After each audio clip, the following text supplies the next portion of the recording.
I'm Mary Ellen Mann. I'm a licensed clinical social worker. I've been working in the field of psychotherapy for 22 years. We recently reached out to our community and asked them for their opinion on different topics they may want us to talk about.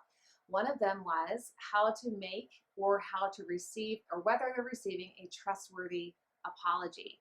So to condense a lot of complicated information into my favorite thing, which is alliteration, first I want you to know that the main ingredient of someone being a good apologizer is that they have a sense of acceptance. They accept what the speaker is saying. They don't necessarily have to agree. They accept that that's what you're going through. Then they acknowledge it. I apologize. I see what I've done. I see how it's affected you. I wish I hadn't done that. Then they make the final A, which is the amends. So first we have acceptance, which is the kind of in total idea of apologizing well. Then they have acknowledgement, and then finally they've made some form of amends, either through improved behavior or a deliverable plan that they're proposing to make it better for you. So some of the ways that this goes wrong is that in the Urban Dictionary has done a fantastic job of giving us this word faux-apology. We have a bunch of ways we do faux apologies, and anyone familiar with the term faux just means fake or false. And so we have these false apologies, and a lot of times that's when people are going, well, they did apologize, but something was missing. So the first section of faux apology that I want to talk about is the art of deflection. So we have two ways we see deflection happening. The first is that they'll say, hey, you know me. I'm a giving, wonderful person. I'm extroverted. I'm tired. I'm introverted. I work really hard. You know me. So all of your complaints are kind of thrown out. And the person who is trying to seek some sort of consolation for how they're feeling is basically told, hey, I may have victimized you, but you kind of victimized me because you should have known who I am. Next point is, oh, it's no big deal. I mean, this is just what people do. And like, kind of, have you been under a rock? And everybody else knows this. So there's a little bit of a shaming theme there. It's no big deal. This is how things go in college. This is how things go in a fraternity. This is how things go in a corporate world. This is how things go in a church. This is how things go in a family. This is how things go in a small town, in a high school. So it's no big deal. So it's quickly watered down, and the person who's making the complaint is basically just left feeling unenculturated. So we can imagine how re-victimizing that would feel. Then the other forms of faux apology are not so much deflection devices, but you'll see they're just different ways that people will say, kind of like, maybe if there's something that's bothering you, maybe it matters. We're not sure. So here's how this goes. The first one is the backhanded apology. This is like basically mistakes were made, you know, and I want to acknowledge fault where such acknowledgement is appropriate. And people are like, what happened? I don't know. I don't know what happened. So you're sorry or acknowledging only what you assume is appropriate. So again, is the acceptance of reality there? Obviously not. Your reality doesn't matter, theirs does, and they're going to kind of find a way to weasel around that. The second one is the if-apology. I think we've all been either prone to saying I'm doing this or we've received it. It's a very common one. This is, I apologize if I offended you, if that's how you need to feel, if that's the way you need to see it. So basically, it's a way of saying, you know, only hysterical or weak or broken people feel that. So if that's the choice you believe you need to make, ... The third one is the explanation apology. And this is where we say, hey, I'm sorry that I offended you, but, you know, traffic and work and fatigue and hard times and, you know, my personality, and you know, I'm a this and I'm a that, and I'm an extrovert, I'm introverted. And people come up with very smart ways of saying, my reality though needs to matter, and I'm kind of competing right now. You brought your reality, but mine needs to kind of like be neck and neck with yours, and I'll explain how that's true. The person who's offended will say, good information, but that needed to happen at like 15 minutes later or a day later, depending on the level of offense, a week later.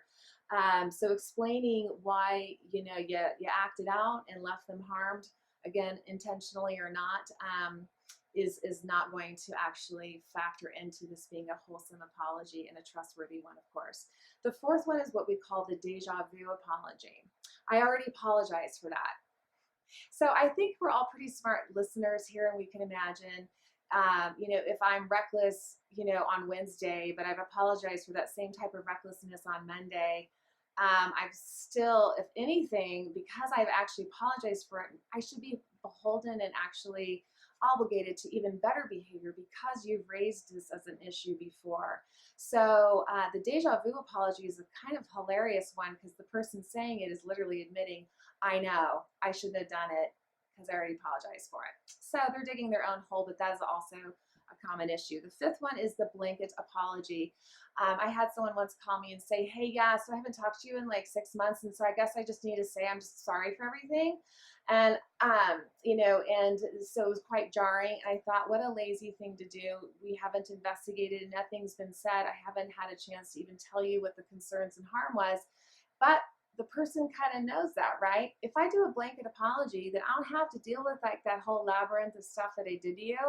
But I get to kind of put my head down on the pillow at night and feel super good about myself for having at least acknowledged that I could have done something that, disrupted your life and left you in some form of disrepair. So there's a lot of selfishness around that one. Then we have the sixth one is the angry apology. And this is fine. I'm sorry. If this is the way it needs to, fine. You need an apology, you'll get one. Fine, you got an apology, you better. So we all know that's an incredibly empty moment. The words are cheap kind of deal really comes through on that one. And the final one is the potential apology.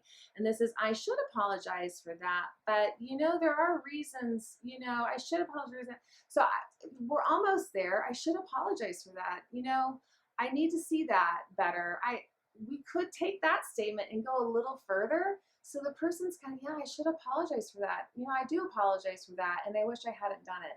So that first statement isn't the worst one by any stretch, but if you just stay there, yeah, I should apologize for that, or if that's how you need to feel, I should apologize for that. So we can see how you can actually weave in lots of different types of untrustworthy apologies, and you can actually weave them all into like 2 sentences. All of these, if you were that clever and wanted to spend some time on it. Maybe we need to see that as a joke at some point. That would be fun. Anyhow, the big deal with it, with taking the time to talk with someone about your harm is that you're speaking not to intention but to impact. I felt this way. If we say you are a bad person, you upset me, you mean to me to be harmed, then we're getting into some big dicey waters. And so the best way to raise awareness to get a good apology is to speak of the impact. I felt X when you did Y. I wish for Z instead. That simplified way of letting someone know what's going on with you is going to, I hope, leverage your apologizer to a much more successful place. It'll also leave you mentally free and clear because you came pretty organized about your internal situation, the impact, and again, the situation and what you wish for. A lot of times people say, give me an example. I need to know what you mean. And I'm going to say to you right now, that's a manipulation. Another manipulation is, this is not apologizing, but ways people do avoid taking responsibility is to basically say, well, why did you say this now? Why didn't you say this earlier? Why did you say it on the weekend, at lunch, at dinner? Why did you say it in the middle of the week, at the beginning of the week? So all of those are ways that people decide, I'm not going to hear it. We didn't even get to an apology on some of these other statements I just made here. So you'll hear that when you want to be addressed, and those are all ways that people will signify or signal that they are not, in fact, trustworthy responders. So I hope that this has been useful. I look forward to your comments and feedback, and thank you so much for your time.